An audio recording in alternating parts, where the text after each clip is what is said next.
Išskieskite kojas plačiau. Nukreipkite pėdas į save. Kvėpuodami laisvai, sukite pėdas į vidų. Pajausite tempimą ir palaikykite jį porą akimirkų. Po to sukite į išorę. Taip pat, jei jaučiate tempimą, palaikykite porą akimirkų. Kartokite 6-8 kartus į abi puses. Gulėkite atsipalaidavę. Įkvėpdami per nosį, stipriai suspauskite kumščius ir atlenkite pėdas į save. Porą akimirkų užlaikykite ir iškvėpdami per burną viską atpalaiduokite. Kartokite. Padarykite 8 kartus.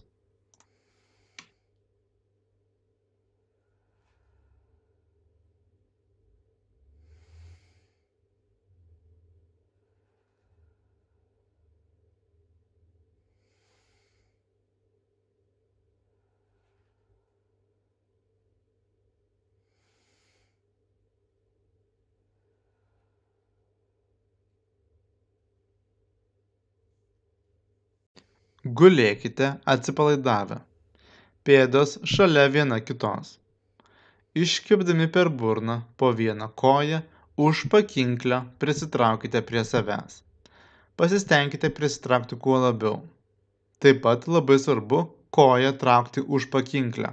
Tai yra, jūsų rankos turi būti po keliu. Prisitraukę palaikykite 10 sekundžių, tai yra mintyse lėtai suskaičiuokite iki 10. Tuo metu kvėpuokite laisvai per nosį. Po 10 sekundžių prisitraukite kitą koją. Atkreipkite dėmesį, kad prisitraukiant vieną koją, kita koja pilnai ištiesta. Ir kiekvienai kojai padarykite po 6-8 kartus. Viena serija. Pėdos viena šalia kitos. Padarykite pėdas į save. Dabar, iškvėpdami per burną, vieną koją išstumkite į priekį. Įkvėpkite per nosį, porą akimirkų užlaikykite. Ir vėl, iškvėpdami per burną, išstumkite kitą koją. Kojos viso pratimo metu pilnai ištiestos. Pasistengkite išstumti kojas kuo labiau į priekį. Padarykite po 8 kartus kiekvienai kojai.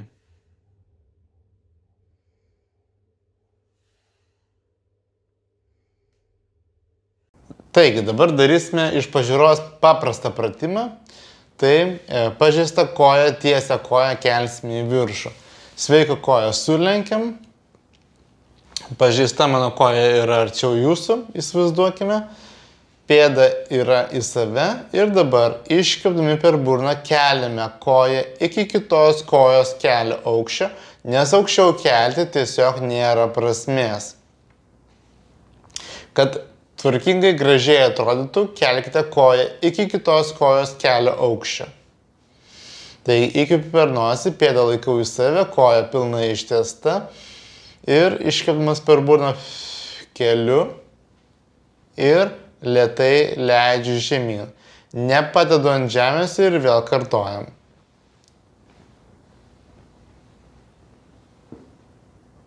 Ir kartojam.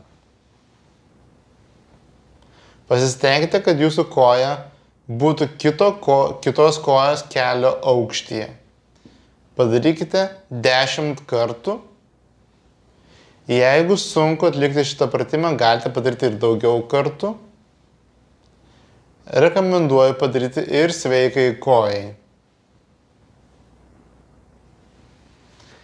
Pajausite, kad nepadedami kojos ant žemės šitą pratimą mes pasunkiname, jis nebėra toks paprastas.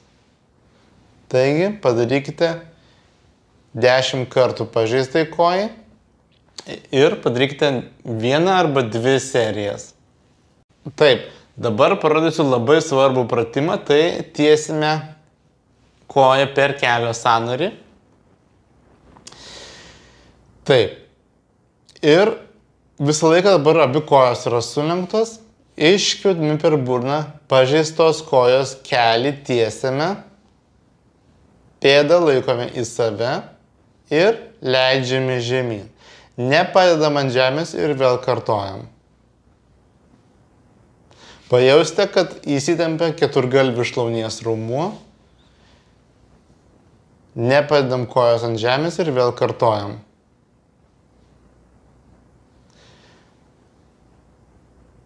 Padarykite 10 kartų 2 serijas. Galite padaryti ir sveikai kojai.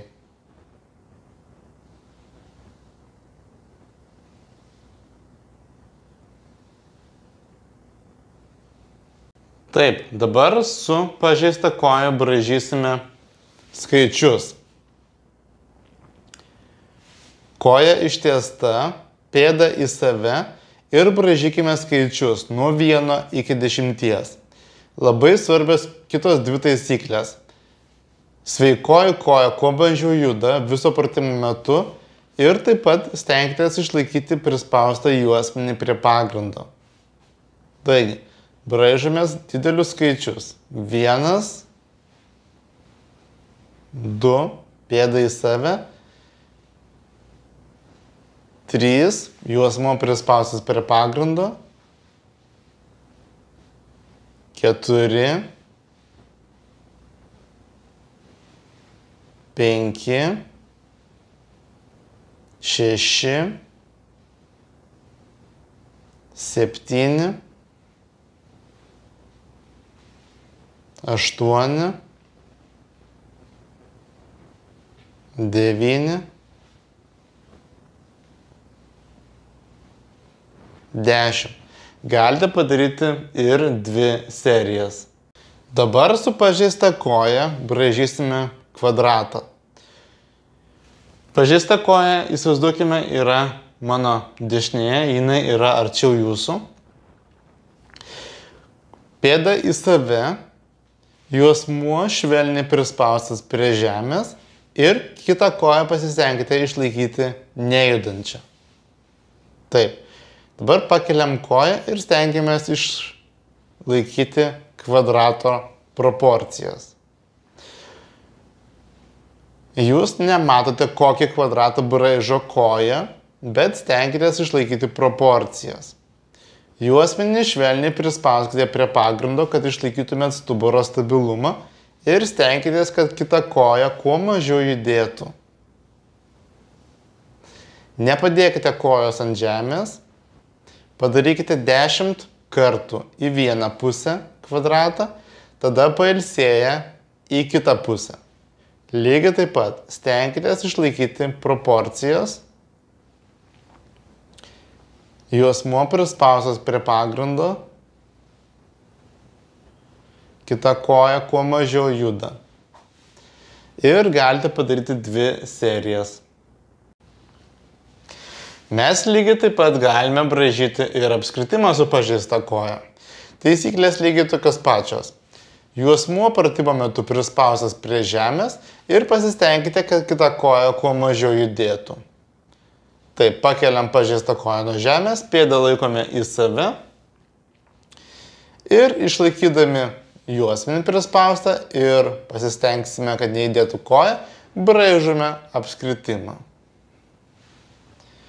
Iš pirmo žvilgsnio atrodo labai paprasta, bet jeigu norime, kad kita koja kuo mažiau judėtų, teks daryti lėtai. Darykite lėtai savo tempu ir išlaikykite taisykles. Darome 10 kartų į vieną pusę. 10 kartų į kitą pusę. Pasistengkite laikytis taisyklių, juosmuo prispaustas, kita koja stabili ir stenkitės, kad išlaikytumėt proporcijas to mūsų braižomo apskritimo. Galite padaryti 10 kartų į vieną pusę, į kitą ir pakartoti dar vieną seriją. Taip pat galite padaryti ir su sveika koja.